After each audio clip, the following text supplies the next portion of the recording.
جو کہ میں کہوں گا کہ اس مرد خدا میں نظر آتی ہیں، اور پہلی ان میں راست بازی کی طلب ہے۔ اس کی مراد بے الزام ہونے سے نہیں بلکہ عملی راست بازی سے ہے کہ کوئی ایسا جس کی زندگی آس پاس کے لوگوں کے ساتھ نیک اعمال سے بھری ہے۔ جہاں تک دینداری کی بات ہے، یہ پوشیدگی میں خدا کا خوف اور سریعام اس پر بھروسہ کرنا ہے۔ اور ساتھ ہی میں یہ کہنا چاہوں گا کہ ایمان حقیقی مسیحی حقائق کا مجموعہ ہے، وہ ایمان جو ایک بار ہی مقدسوں کو بخشا گیا، جو کہ مسیح کی ذات کے حوالے سے ہے۔ سو حالات کیسے بھی ہوں، میں خداوند یسوع مسیح کی ذات اور اس کی قربانی کے کافی ہونے اور اس کی کہانت اور اس کی شفاعت کے حوالے سے اس کے کلام پر بھروسہ رکھتا ہوں، اور وہ محبت جس کا حکم بائبل دیتی ہے وہ سب کے لیے ہے۔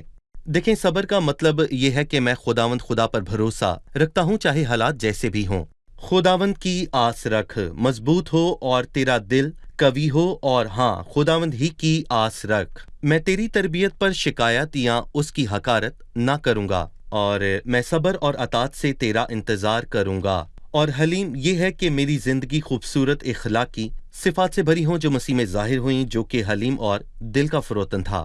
جس کسی کے اندر یہ 6 صفات نظر آتی ہیں وہ مرد خدا ہے، کیونکہ وہ اکثریت کے مخالف ہے۔ انہوں نے مقدس ایتھنس سے کہا، اس نے جواب دیا، اور میں ساری دنیا کے خلاف ہوں۔ اور کچھ عرصہ پہلے ایک امریکی جج نے استعفیٰ دے دیا، اور اس جج نے دراصل وہ استعفیٰ اس لیے دیا کہ وہ ہم جنس پرستی میں بیاہ کی اجازت نہیں دے گا اور نہ ہی اس کا حصہ بنے گا۔ اور جب اس سے پوچھا گیا کہ آپ نے ایسا کیوں کیا تو اس نے کہا کہ میں خداوند خدا کی فرما برداری کروں گی۔ دنیا میں آج بھی خدا کے سورما موجود ہیں جن پر مرد خدا کا اطلاق ہوتا ہے۔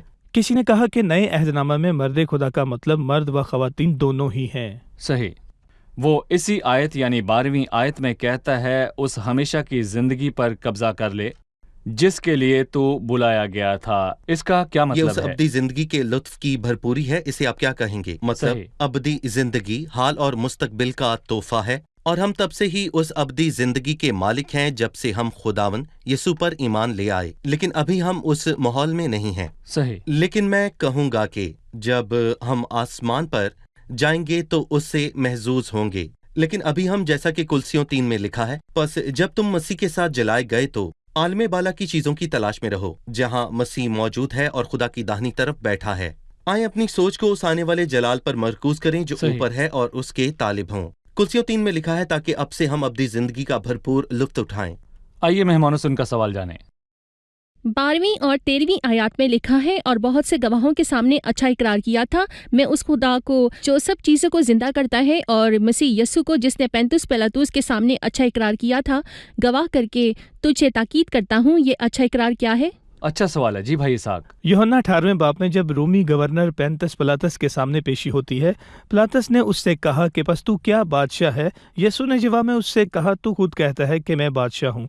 میں اس لیے پیدا ہوا کہ اس واسطے دنیا میں آیا ہوں کہ حق پر گواہی دوں۔ جو کوئی حقانی ہے میری آواز سنتا ہے، کہ جو کوئی حقانی ہے۔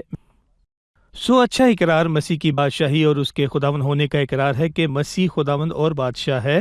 خداوند نے پینتس پلاطس کے سامنے اس اقرار سے خوف نہ کیا، سو تجھے بھی اس اقرار سے شرمندہ یا خوف کھانا نہیں چاہیے۔ یہ الفاظ صرف تیموتھیوس کے لیے ہی نہیں ہیں بلکہ میرے لیے اور ہر کسی مسیحی کے لیے ہیں۔ ہم یہ گواہی دینے کا اعزاز ملا ہے کہ مسیح ہماری زندگی میں کیا اہمیت رکھتا ہے۔ صحیح۔ ڈاکٹر فیض، اس سے پہلے کہ میں 17ویں آیت پر آپ سے آخری تبصرہ سنوں، میں خدا کے متعلق ان آیات کو پڑھنا چاہوں گا۔ 14ویں آیت سے کہ ہمارے خداوند یسوع مسیح کے اس ظہور تک حکم کو بے داغ اور بے الزام رکھ جسے وہ مناسب وقت پر نمایاں کرے گا، جو مبارک اور واحد حاکم، بادشاہوں کا بادشاہ اور خداوندوں کا خداوند ہے۔ بقا صرف اسی کو ہے اور وہ اس نور میں رہتا ہے جس تک کسی کی رسائی نہیں ہو سکتی ہے، نہ اسے کسی انسان نے دیکھا اور نہ دیکھ سکتا ہے۔ اس کی عزت اور سلطنت ابد تک رہے، آمین۔ یہ سب الگ بات خداوند یسوع مسیح کے سوا کسی دوسرے کے نہیں ہو سکتے، جس کے متعلق کہا گیا بادشاہوں کا بادشاہ اور خداوندوں کا خدا۔ خداوندوں کا خدا۔ بھائی فیض، اس حصے سے متعلق بتائیے جو 17ویں آیت سے شروع ہوتا ہے۔ اس موجودہ جہان کے دولت مندوں کو حکم دے کہ مغرور نہ ہو اور ناپائیدار دولت پر نہیں بلکہ خدا پر امید رکھیں جو ہمیں لطف اٹھانے کے لیے سب چیزیں افراد سے دیتا ہے۔ پالوس رسول دولت مندوں کو حکم دے رہا ہے کہ اپنی دولت کو اپنے مستقبل کی ضمانت نہ سمجھیں کیونکہ دولت سدا نہیں رہتی، لہٰذا اس پر بھروسہ کرنا حکمت نہیں ہے کیونکہ یہ آپ کے مستقبل کی ضمانت نہیں ہے۔ دولت ایک لمحے میں ختم ہو سکتی ہے، چاہے پھر وہ روپے پیسے کی دولت ہو، وہ ختم ہو جائے گی۔ پھر چاہے آپ کے پاس سونا چاندی ہو، یہ کسی بھی چیز کی ضمانت نہیں ہے۔ ایک اچھے مستقبل کی بنیاد خدا کے خوف سے رکھی جاتی ہے، اور انبیاء زادوں کی بیویوں میں سے ایک عورت نے الیشا سے فریاد کی اور کہنے لگی کہ تیرا خادم میرا شوہر مر گیا ہے، اور تو جانتا ہے کہ تیرا خادم خداوند سے ڈرتا تھا۔ اس کا وعدہ ہے کہ میں نے صادق کو بےکس اور اس کی اولاد کو ٹکڑے مانگتے نہیں دیکھا۔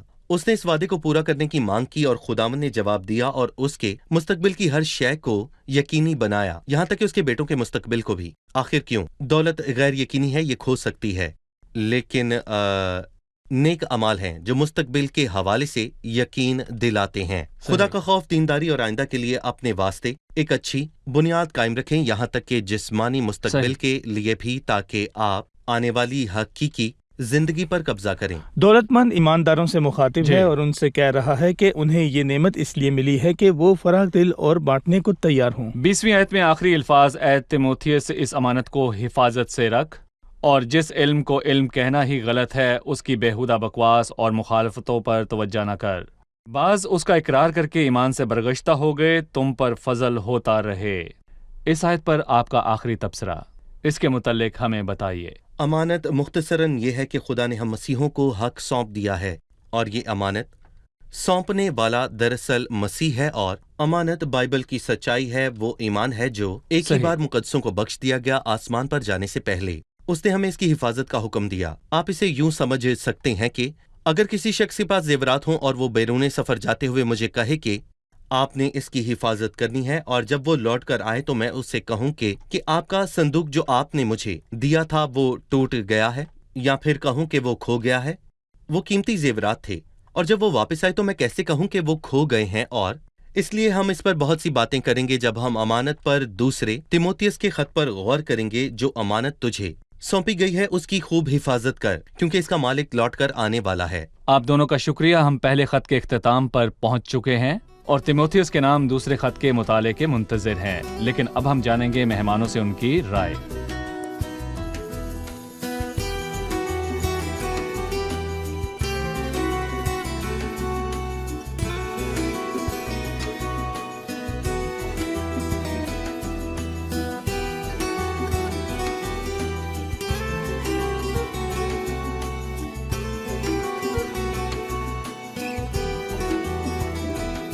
ہم نے چھٹا باب مکمل کر لیا ہے اور ساتھ ہی تیموتھیوس کے نام پہلا خط مکمل ہوا۔ آج کی قسط سے ہم نے کیا کچھ سیکھا؟ خداوند کی مرضی کے مطابق خدا کے گھر کی ترتیب کا خیال رکھنا اہم ترین بات ہے۔ صحیح، خداوند کی مرضی کے مطابق مجھے اس پر قناعت کرنا ہے جو کچھ میرے پاس ہے، اور دولت کا طالب نہیں ہونا، کیونکہ اس سے میں مسائل میں پڑ جاتا ہوں۔ ہمیں فرما برداری کرنی ہے، اور فرما برداری کی راہ پر ہم سمجھ جائیں گے، کیونکہ ہمارے سب معاملات کا انحصار خدا کی وفاداری پر ہے اور ہمارے خدا کا کلام اور اس کی بھلائی پر بھروسہ کرنے پر ہے۔ صحیح۔ مجھے وہ آیت بہت پسند آئی جس میں لکھا ہے دینداری قناعت کے ساتھ بہت نفع کا ذریعہ ہے۔ گویا یہ آیت میرے سامنے اجاگر ہوئی، میں نے اسے پہلے بھی کئی بار پڑھا ہے، لیکن پہلی بار میں اسے اس طور پر سمجھا ہوں گویا یہ بائبل ہماری حوصلہ افزائی کر رہی ہے کہ خود سے اوپر نہیں بلکہ آس پاس دیکھیں کہ ہم کہاں رہتے ہیں، بلکہ جو کچھ ہمارے پاس ہے اس پر قناعت کریں اور خدا کے خوف میں اور اس کے جلال کی خاطر جینے کی فکر میں رہیں۔ صحیح۔ آپ سب کا شکریہ، خادمین کا بھی بہت شکریہ۔ آنے والی قسط میں خدا ان کے فضل سے پھر ملاقات ہوگی اور ہم تیموتھیوس کے نام دوسرے خط کا مطالعہ شروع کریں گے۔ خداوند آپ سب کو برکت دے۔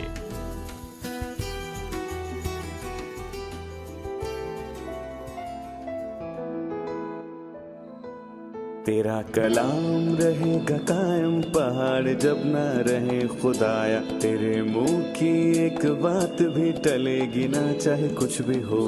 تیری مانند یہ ہے زندہ، سونے سے بھی قیمتی، میرا دل یہ دے گواہی ہے، یہ کتاب عظیم نازل کرے اپنا کلام، شکستہ دلوں کو سکون ملے، تاریکی دور ہو میری راہیں روشن کر، دل اپنا کلام کثرت سے اے خدا